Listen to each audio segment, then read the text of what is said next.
Hey there, welcome back to Reddit XO, the best channel for Reddit cheating stories. Be sure to like, subscribe, and hit the bell notification for more stories like these. Now, let's get into the video. Is it okay to assume cheating happened to make it easier to detach and move on? I have no hard evidence, but there were a lot of warning signs. I, 24-year-old male, and my wife, 23-year-old female, will most likely finalize the divorce process within the next month or two. Our relationship came to a stalemate right after Thanksgiving weekend, during which she abruptly departed, spent the night with friends of hers, one of whom I think is her AP, and then returned the next day and said she was filing for divorce. For the record, we had been dating and engaged for about 3 years at the time of the conflict, and had been married for around 7 months at the time of the argument. It took some time for me to realize that she was probably never really devoted to the marriage in the first place, but after some consideration, I realized that she was probably never truly committed to it in the first place. I just wasn't aware of some of the warning signs, and I sought to discount or ignore others on the grounds that they were irrelevant. Listed below is a sample list of the warnings I discovered in hindsight. Bolded areas are for quick reference. Around 2 weeks before the wedding, she sought to bring up the idea of polyamory with her fiancé. Her comments were met with harsh disapproval, and I reminded her that we had begun dating with the sole intention of being monogamous, and that anything else would be considered cheating. Despite her assurances that she would not impose it on me, she argued that it was not inherently bad. I ultimately ignored it as either pre-wedding nerves or real enthusiasm in the wedding. Her obsessive behavior toward people she met online, especially those who were coping with personal issues, was well known to her friends. The majority of the time, she met these people via her hobbies, which include cosplaying and writing fiction. Even after I expressed my concerns, my wife chose to engage in a variety of activities that made me feel uncomfortable. Does she desire a pet despite the fact that our apartment does not accept pets? I eventually caved in order to impress her. Would she want to get both her nose and tongue pierced at the same time? Taking away her bodily autonomy was never something I wanted to do to her, although she knew I wouldn't love it. It seemed that she was putting me to the test by repeatedly asking if I would enjoy it even though she knew I wouldn't, and then getting angry when my response wasn't entirely supportive. I didn't allow that affect my attitude toward her or my degree of affection for her, and I went out of my way to display my affection. She then went so far as to take images of herself and sell them to complete strangers on the internet, which she admitted to doing. She explained to me that it was impersonal since she wouldn't be meeting anybody in person, and that it was merely a means to supplement our money so that we could pursue our interests. In the course of our dating relationship, she joined a LARP club where she met potential AP. He is accountable for a portion of the group's daily operations. Even while she and I were engaged in other activities, they continued to talk often back and forth. I was always told it was for character development, narrative discussion, and other such purposes, but she never provided any details, and I didn't inquire since I respected her right to privacy. Potential AP breaks up a year-long engagement in October 2021, and my wife asks if we might go see him to ostensibly show our support.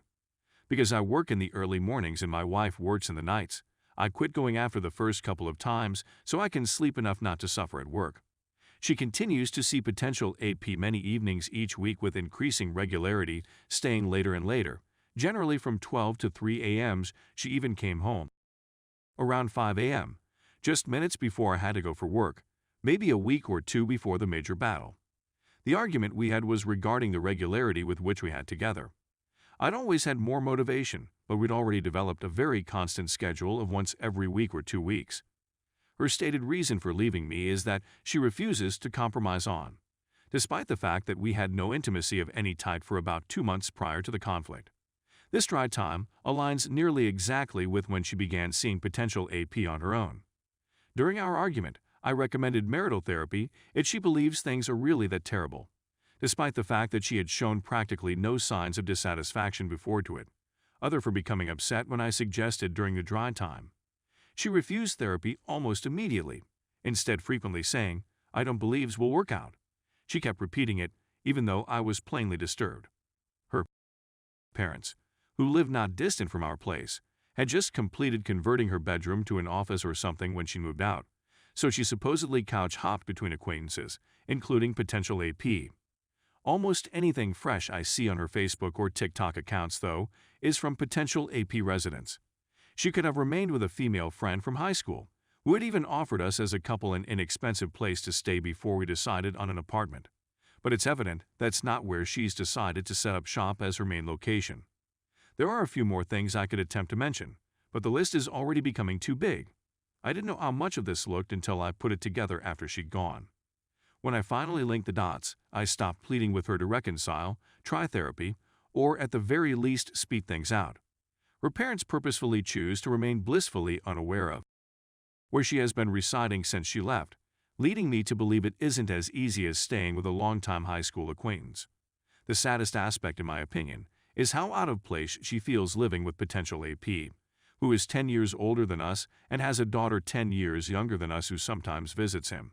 I still don't have any hard evidence that there was any cheating. It seems apparent at this time, but she had me persuaded for almost a month that it was all my fault she left.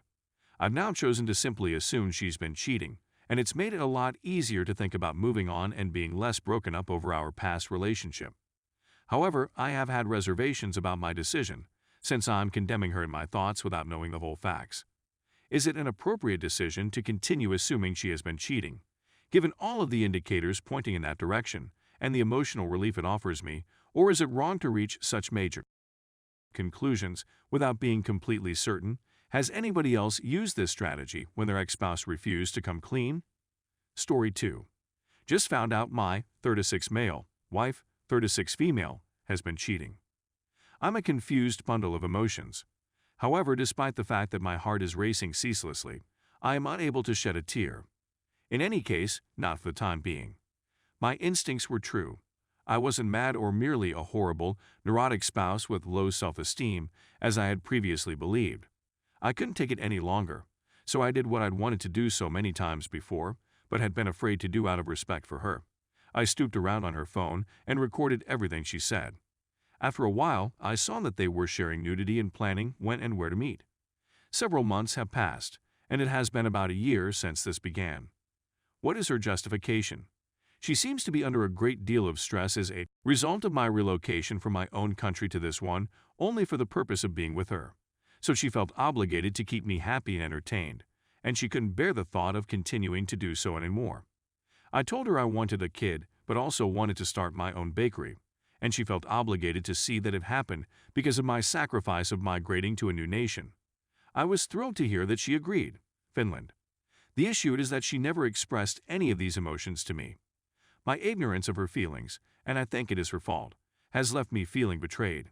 I take great satisfaction in maintaining my composure and empathy in stressful situations.